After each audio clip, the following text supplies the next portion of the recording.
Monsieur Letchimy a la parole. Oui, merci Monsieur le Président. Chers collègues, j'ai franchement le sentiment de vivre un moment à la fois de malaise, mais aussi de réflexion. Je préfère prendre ça sous l'angle de la réflexion.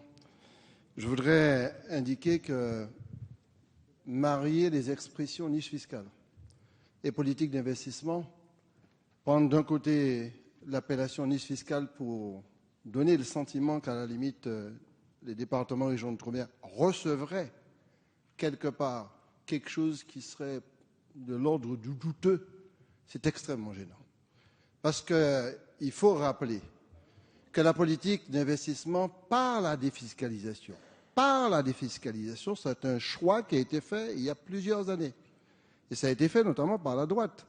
C'est la loi Ponce qui a permis d'introduire des politiques de défiscalisation, faute de moyens certainement publics, de budgétiser la dépense d'investissement pour les équipements publics, pour le logement. Donc c'est une politique d'abord d'investissement. Qu'on vienne par la suite dire qu'il y a des abus et qu'il y a certainement plus de personnes qui en bénéficient que d'autres, il faudrait revoir en profondeur l'organisation de la société française dans ses hiérarchies. Le choix a été fait. Et puis deuxièmement, je le dis très clairement, au moment où le dispositif fiscal a existé dans sa plénitude, c'était autour de 3 milliards d'euros d'investis. Aujourd'hui, écoutez bien, on fait un procès à l'outre-mer, il faut un mot, un chat, c'est très clair. Aujourd'hui, on parle de 700 millions d'euros, de l'ordre de 700 millions d'euros. Finançant quoi? Principalement les investissements productifs, et 64% de ce qu'on finance reste sur place aux petits entrepreneurs, aux petits investisseurs, par le dispositif de rétrocession. Et la deuxième chose, c'est que nous savons pertinemment que tout le financement du logement social a été basculé, monsieur l'ancien ministre, a été basculé sur la défiscalisation. Et qu'aujourd'hui, le logement social pour les plus démunis dans les départements et régions d'outre-mer sont financés une grande partie par la défiscalisation.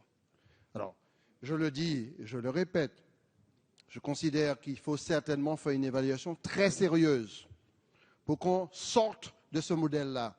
Parce qu'en fait, de quoi s'agit-il? Il s'agit d'un modèle qu'on découvre obsolète. Nous sommes d'accord? Oui, le modèle est obsolète. Il n'est pas seulement financier, il n'est pas budgétaire, il n'est pas fiscal, il est économique et social.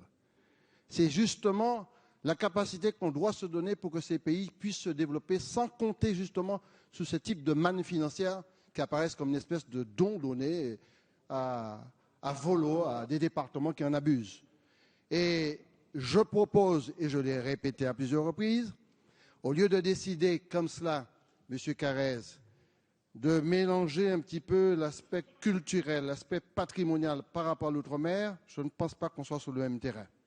Et que si on fait une expertise extrêmement précise de la fiscalisation, vous allez donner des chiffres, je les connais. Vous voulez dire qu'il y a une concentration chez les plus riches. C'est ceux qui défiscalisent. Mais si vous réduisez constamment la base par un plafonnement exagéré, pour trouver des gens qui peuvent défiscaliser sur un investissement quelconque, vous allez multiplier par 100 le nombre de personnes à trouver pour investir et développer le pays. Alors, je répète qu'il y a des amendements qui viennent. Cet article 56 tel que c'est, ça nous satisfait. Ces amendements qui viennent, nous allons aussi nous battre et nous expliquer. Merci.